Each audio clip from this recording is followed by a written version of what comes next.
So, if you've never solved the one-by-one variation of the Rubik's Cube before, then it may seem impossibly hard. But today, I'll be teaching you a method that I use to teach many people who believe they would never be able to solve this. So, it's commonly known that many people solve this one side at a time, but that's not actually the easiest method. So today, instead, we're going to solve this one layer at a time.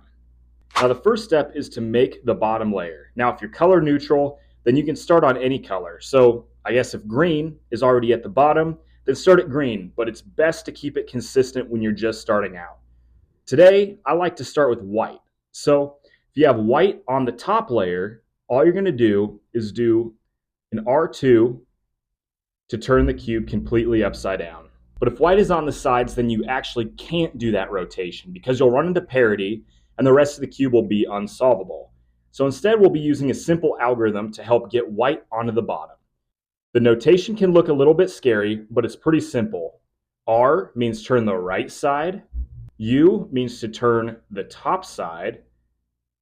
So if we start with R, that means turn this side clockwise as if you were facing it like that. And then U means to turn the top clockwise. So if you face it towards you, it would look like this. And the apostrophe is prime, which means counterclockwise. So R prime, it would turn it counterclockwise that way. And U prime is going to look like this from the top view. So if you have the case where the white is on the side, you can do what I just taught you. So do a U prime and then turn R. And then you should have white on the bottom, as you can see there. However, if white started on the back or the left, and we'll demonstrate with it on the back here, you're going to just repeat the R move one time, and then it should be on the bottom there. And then again, the last case, if you have white on the side, you're going to turn U once to get it to the back, and then do R to get white, and then it should be on the bottom.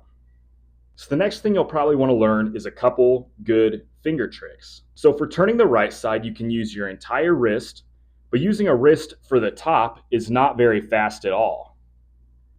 So you can do it easier like this. So with your right index finger, you can just push it to the side. It's almost like a pinching motion when you turn it. And here's it again. And you can keep practicing it until you're very fast at it. So for the rest of the finger tricks, they're actually very similar. You're just doing the same thing with left for your left hand. And for down, you're going to use, I always put my hand under the cube and just kind of roll it like that. Okay, but resuming our tutorial, once you have white on the bottom layer, what we normally do next is move on to the second layer. But since it's a one-by-one, obviously there is no second layer.